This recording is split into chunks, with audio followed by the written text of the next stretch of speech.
Okay, today we'll be doing design analysis of beams. Okay, good morning. So this topic is, I won't say it's more difficult than shearing stress. Okay, but the only thing that students find challenging, as I say, not necessarily difficult, challenging, is to combine both mathematics and physics together. Okay, I repeat again, it's a combination of physics and mathematics together to see does your solution make sense, right? So for design, so what are we trying to achieve over here? We are trying to uh, construct the shear force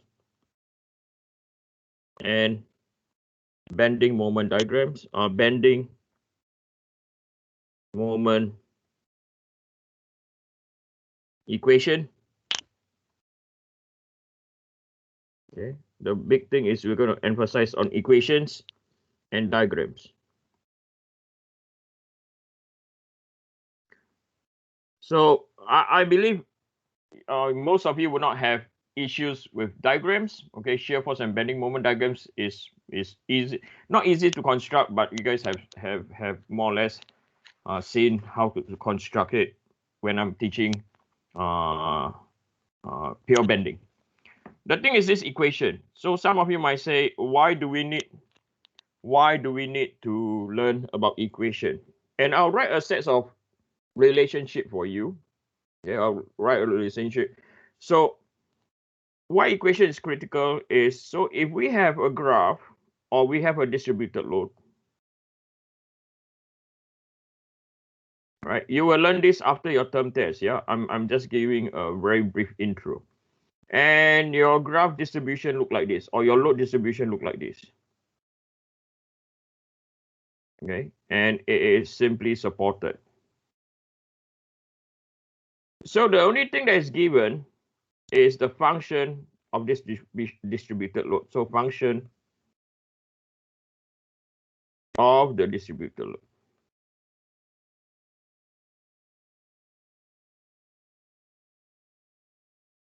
Okay, so the function, okay, is equal to omega as a function of x, right? So this is the distribution of the load. Now it is no more evenly distributed or gradient. Okay, it is a function. Okay, I mean evenly distributed load or gradient load are also functions. Okay, but the thing unique about this diagram over here is we don't know where the equivalent load is applied. Okay, Christian, what date is our next test? The date is down here is March 20th. Okay.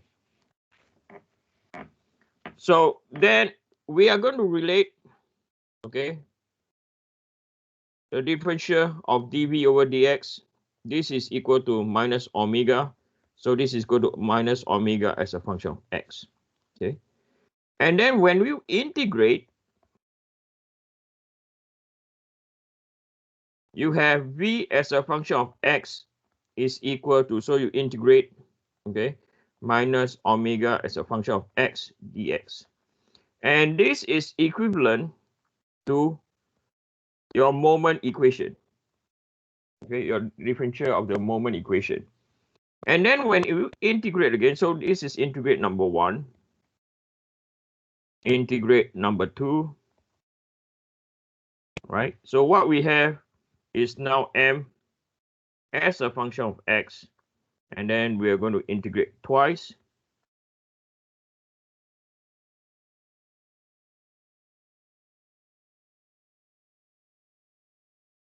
Okay, we're going to integrate twice. Sorry, for this case, after you integrate, you have a plus c1, okay, dm by dx, because there's no limits. Okay, then this is plus c1x plus by c2. Okay, so in order to be able to integrate, you have to be. Was the v velocity or shear? Shear. Okay. Okay.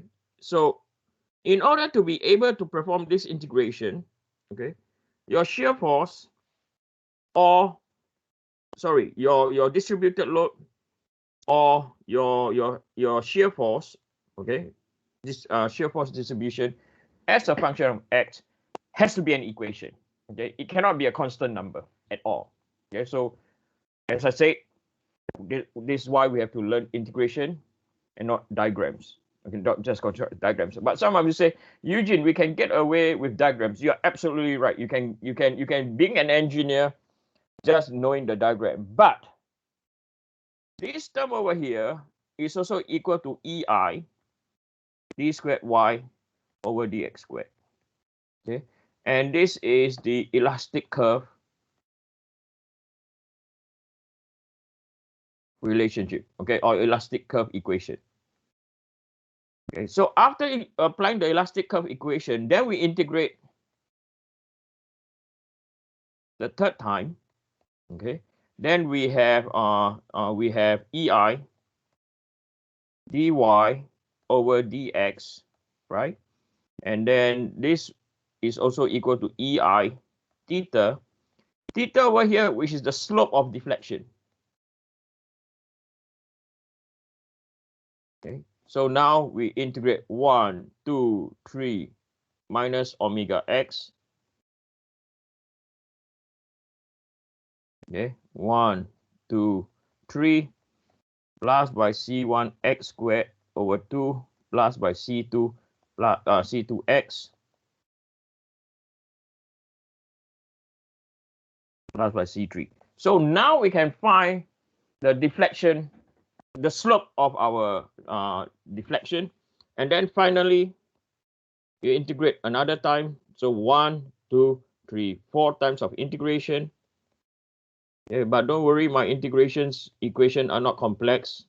Okay, plus by C1 x cubed over 6 plus by C2 x squared over 2 plus by C3 x plus by C4.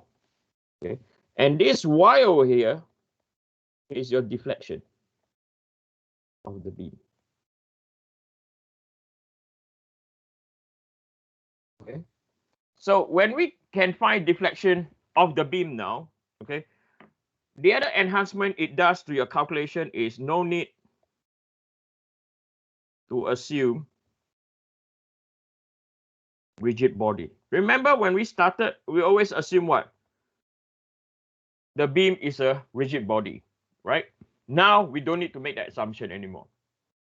And the advantage of applying such a concept, okay, forming the equation is we can solve statically indeterminate structure. Okay, we can solve statically indeterminate structure using deflection. Exactly, or very similar to what we have in axial load. Okay, axial load, we have to look at deflection to form another equation, right, to solve for the reaction forces. Okay, so this is why, it's important to be able to form what? The bending moment or shear force equation.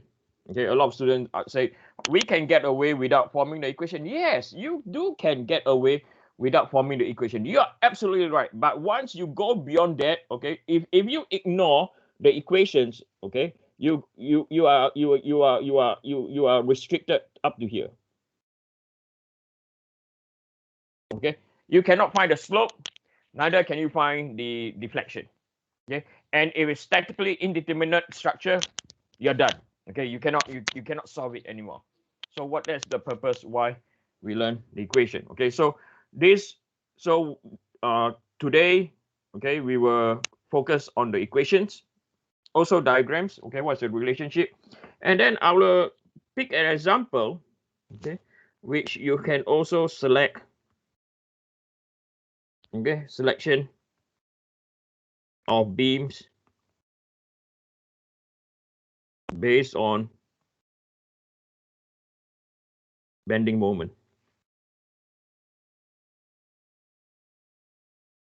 Okay, so that is what I intend to cover.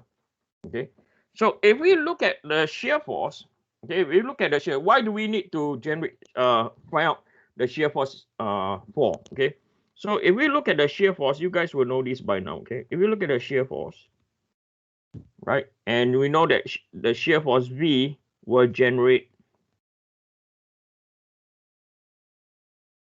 okay, will generate shearing stress.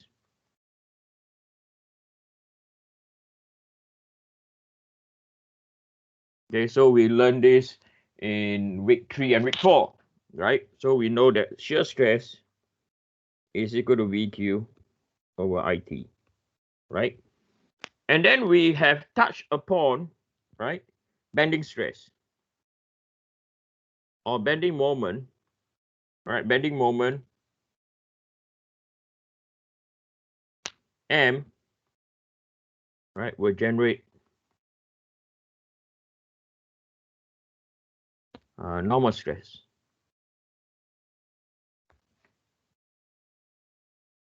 So the formula, the general formula that we use is stress in normal stress is equal to my over I. Okay, so this is under centric, and we have learned eccentric. Okay, where you have P over A plus by my over I. Okay, so this is eccentric. Okay, so the right practice is to combine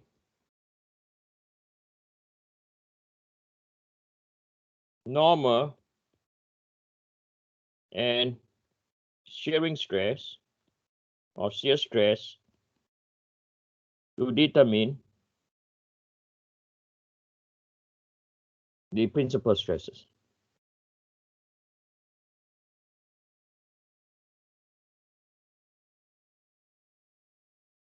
Okay, to determine stresses. But for this chapter, okay, we are just going to focus on bending moment. Okay, we're just going to focus on bending moment. We are not going to focus on this yet. Okay, so the only way to combine the normal stress and shearing stress to determine the principal stress is using, okay, 2D or 3D Mohs circle. Okay, so after our term test, okay, we do the deflection of the beam, and then following on that we do 2 and 3D Mohs circle. Okay, and then the last topic is combined loading. Okay, so we are going to combine both shearing stress and normal stress for material selection. Okay, then I think the next few courses that you teach, you have some background. Okay, you have some background, okay, or knowledge to do it. Okay, now anyone any questions so far? No? Okay, so this is just a general overview what we're trying to achieve with bending moment and shear force equation. So let's look at an example. I'm going to teach today by going through an example, okay, and what is needed or what you need to do to understand the procedure, okay, of determining the shear force and bending moment equation. So I've uploaded some of these images, okay, in your avenue to learn. So if you could copy them, it'll be fantastic. Okay, so let's look at the diagram first. So what we have is a overhanging beam. Okay, it's not simply supported overhanging, because one between A to B is a overhanging structure. I repeat again, A to B is a overhanging structure. Okay, so what we're going to do first is we're going to find the shear force.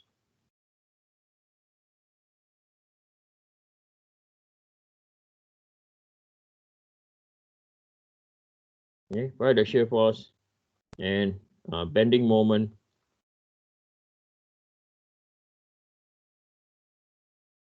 equation. Okay, and this example is pretty straightforward. Okay, pretty straightforward in the sense that the load is a constant. Okay, or evenly distributed load. So this load over here is what we call evenly distributed